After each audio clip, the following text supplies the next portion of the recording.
You're watching Eyewitness News. We are live at 5 o'clock.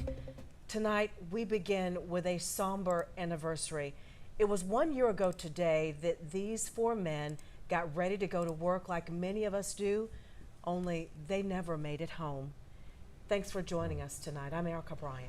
I'm Scott Wickersham. Thank you for being here tonight. And we are remembering tonight CMPD Officer Joshua Iyer, Deputy US Marshal Tommy Weeks, and Task Force Officers Sam Peloche and Alden Elliott.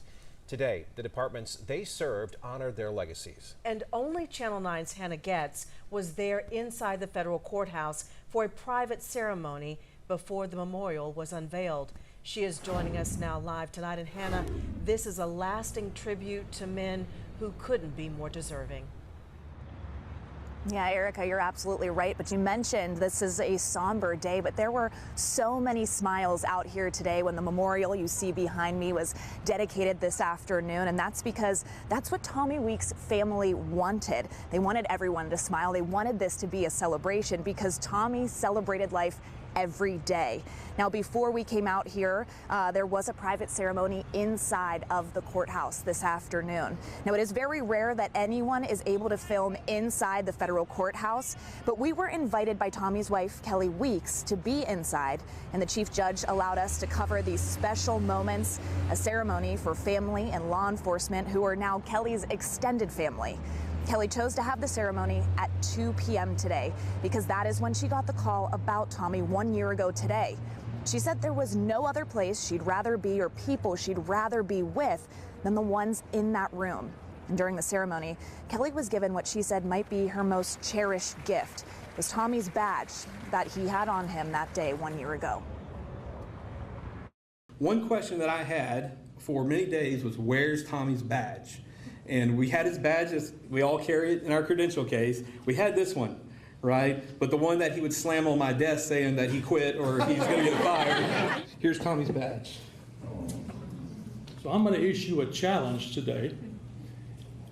Not just smile while you're in here, but when you get out here today to the dedication of the boulder and the plaque, and when Miss Kelly removes that cloth, exposing that boulder, I want to be able to hear in here the shouts, the clapping, and the celebration, because that's what this is. I want Tommy to be able to hear it, and I want that big smile that he has to go so far up his cheeks that it crosses his ears. Absolutely. He deserves it. All of the fallen deserve it. Now, you could hear the laughter in there and the smiles. That is exactly what we did out here today. There was so much smiling and laughing and celebrating and hugging, and some people even had jerseys on because Tommy was such a huge sports fan. Erica? Just incredible to see, Hannah. And I know you said Tommy's wife invited you and our cameras inside, but you also had the honor of spending time at Tommy's house, talking there with his friends about their favorite memories about him. Yeah, that was definitely another special moment this year.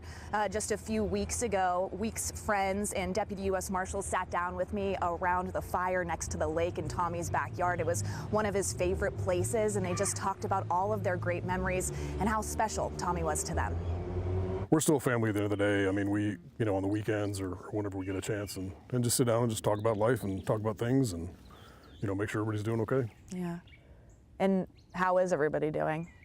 I would answer it as, we're okay, but we're still healing. Do you feel at all happy to tell people about who they were? I think so, because each one of those guys, you're not going to find, better people. That's right. So it makes you, proud to tell people about them, so. I've never gotten sad about telling people who they were. I'm kind of honored to, get to share part of my life with them and That's right. be able to speak about who they were and what they stood for. And my coverage continues at 6 o'clock with the way some of the surviving officers who responded to that deadly scene 1 year ago were honored today. Live in Uptown, Hannah Getz, Channel 9, Eyewitness News. Hannah, we'll look forward to that part of the story. Thank you so much. Tommy Weeks' office was actually in the federal courthouse, and that is why this ceremony was centered around him today. There was also a memorial today in Raleigh for the 2 corrections officers killed. CMPD honored Officer Joshua Iyer at a Tunnels to Towers fundraiser over the weekend. Coming up ahead today at 5:30, we sit down with Chief Johnny Jennings to talk about the wounds that are still raw in his department, 1 year after what many of his officers have called their worst day. New details now. A former CMS employee accused of having sex with a student who was also babysitting his 3-year-old son. Jalen Little faced a judge today. We told you about his arrest yesterday. Court documents say that Little and a West Meck high school student had sex one time at his University City apartment last month, and that he recorded it and sent the video to her. Documents say she showed the video to another student who then reported this. They say the victim babysat for Little and the 2 talked on Snapchat. She told police he was not working at the school at the time. CMS said that Little quit his job as an assistant last September. He's out of jail on bond. Developing now in Matthews, crews are still out repairing a broken 6-inch gas main and all the damage that it caused. Check out this new video. You can see the gas spewing into the air in this shot.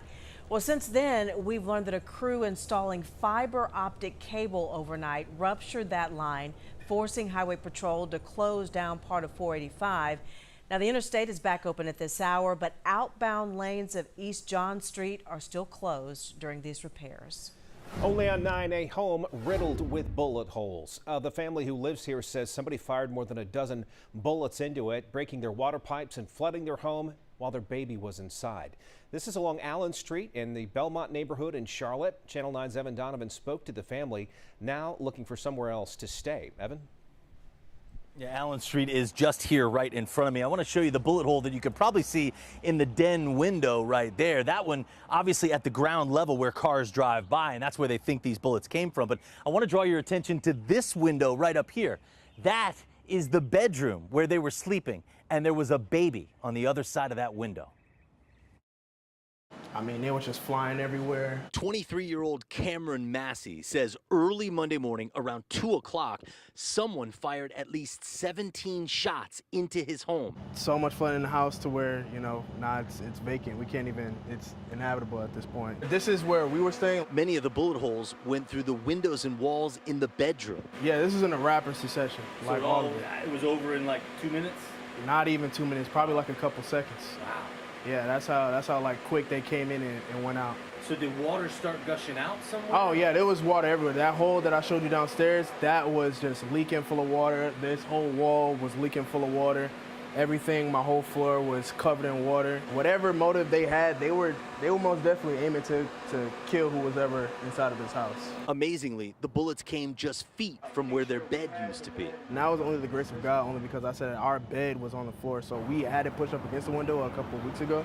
Massey says he had just gotten home from work, but that's not what makes the timing of this shooting so awful. Well, we just had a baby 2 weeks ago, April 12th. My little Joy, Willow, she just was born. I got to do everything for her. I wanted to provide so much for her. But at the end of the day, stuff like this happens, and, you know, I don't know. It's just crazy. He really had a great attitude about all this. I asked CMPD for an update. They said no new info, still an active investigation. We also talked to them about what's happening with them. They've been kicked out of the apartment. They have to be out by the end of the week. You heard him. It's uninhabitable. We've got some information on our website on how you can help them out if you'd like to. In Belmont, Evan Donovan, Channel 9 Eyewitness News. All right, Evan, thank you. New at 5 in Rock Hill, a woman says she woke up to her house on fire. He told them he was going to set it on fire, and that's what he did. Take a look. She lives in this duplex. It's near East Main Street, where investigators say a man set a pile of clothes on fire overnight. Channel 9's Ken Lemon is out there live where the woman burned her arm trying to get out of there. Ken? And Erica, she had that wound treated, so physically she is fine, but she is still hurt over the fire that police say started right back here on the back porch of this home that they say was actually set back there. She said the suspect said he was going to set the home on fire before he did it. The loss left Damarie White speechless for a bit. It's just no words. Then the impact of the total loss sunk in. Now I ain't got nowhere to go. She said the argument started with the neighbors in this duplex. They live on the backside where most of the damage happened.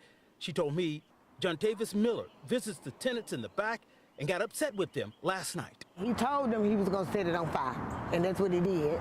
Police say he set fire to clothes on the back porch and left. White's two neighbors got out as she slept. She said the smell of smoke woke her. The smoke detector chimed, but she didn't hear it at first. And I just woke up, coughed, and was going to get me something to drink. And when I looked, all I seen was fire. The flame burned her arm. She got outside and saw them spreading. The backlash of an argument that didn't involve her, but damaged her home and could have been deadly. I'm more mad than anything, because like, you ain't even think about me. You ain't think about your neighbors.